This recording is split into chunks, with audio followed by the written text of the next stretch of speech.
Hello, everyone. I'm going to take a look today at David Koyzis' book, Political Visions and Illusions. This is the second edition of the book, which came out, the second edition just came out last year.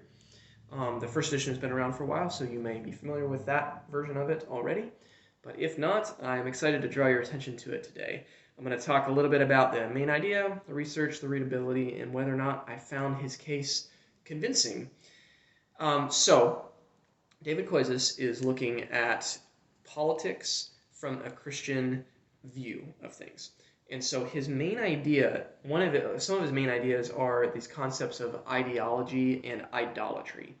So this is from a Christian, explicitly Christian viewpoint. So if you're not a Christian or a person of faith, then this would probably still be of interest to you because of the viewpoint he brings. But he is unashamedly looking at it from a Christian view. So what he is articulating is this idea of we need to look at how ideologies and idolatries manifest themselves in political ideas. So an idolatry, for example, being taking something within the created order of things and elevating it to the role of God, or to the role of a God, or to the role of a salvific saving force. Um, when one does that, whatever it is in the world, if you elevate it out of the world and into the role of God, it becomes an idolatry, and then can fall into an ideology that can capture your imagination and that you can be, in a way, subject to. So he starts the book with a really excellent discussion of these terms: ideology, idolatry, defines them, and he tries to frame things in terms of story. So he looks at the story of salvation from a Christian sense, and then sets the stage to look at how do different political movements and political ideas hold out a salvation story, like a salvation promise for those who would submit to them. And so what he does is, through that lens, he looks at the ideologies of liberalism in the classical sense, liberalism, conservatism, nationalism, democracy, and socialism. Those are the five that he looks at in terms of political visions, political ideologies, and he analyzes them from that viewpoint and asks questions about what are the from a Christian tradition view, what are true things about each, and where does each slip into an idolatry or an ideology. And then he after summaries of each of those political movements, he does close the book with some summary thoughts from putting forward a kind of Christian way forward. And he looks specifically at a Catholic option and a more Reformed option. The Catholic option is something known as subsidiarity, and then the Reformed option comes out of Abraham Kuyper and kind of the Netherlands political theology work that he did. And so he summarizes the book with that, and with some closing words. Particularly in this edition, he added a new postscript, which is particularly for pastors and preachers, which I appreciated, where he gets into how does one handle one's role as a leader of a church when commenting on political issues. How should one start to think about that? It's a great short little postscript. So that's the main idea. Hopefully that gives you a sense of what he gets into.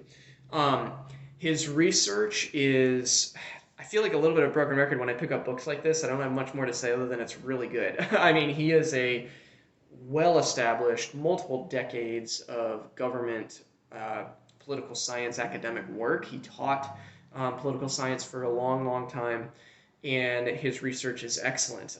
It's very good and very easy to figure out what streams he's pulling on. It's well footnoted. Also, importantly, and this is one of the things I liked a lot about this book, is it's not US or even North American centric. It's very global in its look. So it looks at governments from around the world.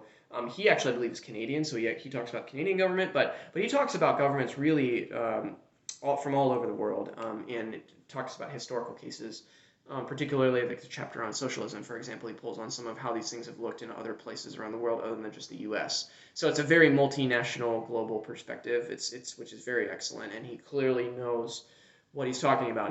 He's done the reading, he's done the research, and he's done the academic work, and backs up his summaries and syntheses very well. The readability is, I found it readable, but this may not be super readable for everyone. It does read, it airs a little bit more on the textbook summary survey kind of style. It's not super long, so it doesn't feel like a textbook in that sense, and it is bound like a normal book, so it's not like you don't feel like you're reading a textbook. But in the way the summary chapters read, it is somewhat dense, and it can feel a little bit like you're in a civics class. Honestly, I mean that's what he set out to do. So this is not like a light and breezy read. It's also not overwhelming. It's not something that is migraine inducing by any means. It's actually quite. He did a good job of telling stories and using analogies and things like that. It's a good book for someone to sit down and kind of learn, but you have to be willing to do some learning in it, obviously. So the readability is it's good, and especially for the goal that he set out to accomplish, I think that the readability is at the right level for that. But just know it's a little bit more on the textbook academic side.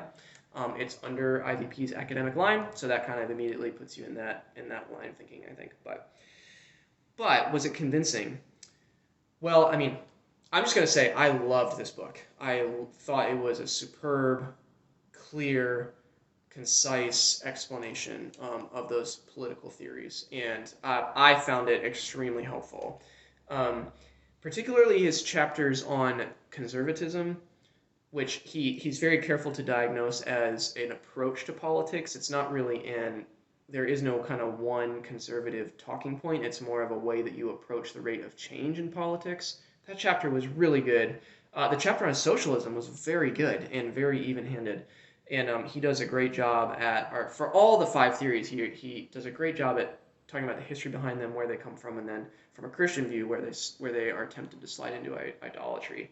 So, I mean, in a way, it's a summary book, so it's hard to say was I convinced by the summaries, because he's just kind of putting out summaries of political thought. But, I mean, I think he's right. I think he's right about the ways that these political ideas and political visions of the world we're tempted to idolize them as Christians.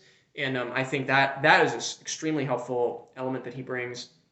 And I didn't see any reason to question really any of his summaries of the movements. They're well researched. They're very broad. They're very even-handed. They're fair in their critique, and it's not polemic really. I mean, he gives critiques, but he doesn't seem to have a bone to pick with any of these ideologies in particular. They're all evenly treated, which to me says that it's a very very well handled critique, and I trusted him as a scholarly guide through all these ideas. So I just had a very high opinion of this book, and highly recommend it, particularly in our tumultuous political times that we're in. I'm recording this literally the week after the first debate between Biden and Trump. I mean, so political ideologies are very pressing for people today. And this, if you're a Christian especially, this is a stellar book to guide you through political thinking. So I want to recommend 2 more. I grabbed them from behind the camera here. 2 more books that are similar. One not from a Christian view and one from a Christian view, but Justice by Michael Sandel. I think I'm saying that right. Very similar in the sense of a summary kind of book, a synthesis book. It's less general politics and more specifically about obviously the topic of justice. How do we think about justice and how do we enact justice in our political ideas and political theories? This is even more readable than Koyzis' book, and I just found it an excellent summary. I mean, he is a Harvard scholar who is essentially, you get the idea that this is kind of all of his nutshells that he's summarized from years and years of teaching political science at Harvard. So I really also love this book from that summary synthesis perspective and would very much recommend it. And then for Christian readers in particular, The Transforming Vision by Walsh and Middleton. This gets at less the political side and more the worldview side, which worldview tends to be a word that's used a lot in Christian circles. I don't see it used as much outside of that, but this is a really excellent exploration of the idea of worldview, which partners very well, I think, with Koyzis' then kind of interpretation of how do political thoughts and political theories take the place of worldview for Christians. So like reading these 2 books in tandem, I think can be extremely helpful for looking out at the world and trying to understand how your imagination can be captured by worldviews, really, by stories of salvation in particular. So I really highly recommend The Transforming Vision by Walsh and Middleton. So there's a couple other books that connect to Koyzis' wonderful book on politics for today that I would highly recommend. So hope you found this helpful, and I'll see you for my next review.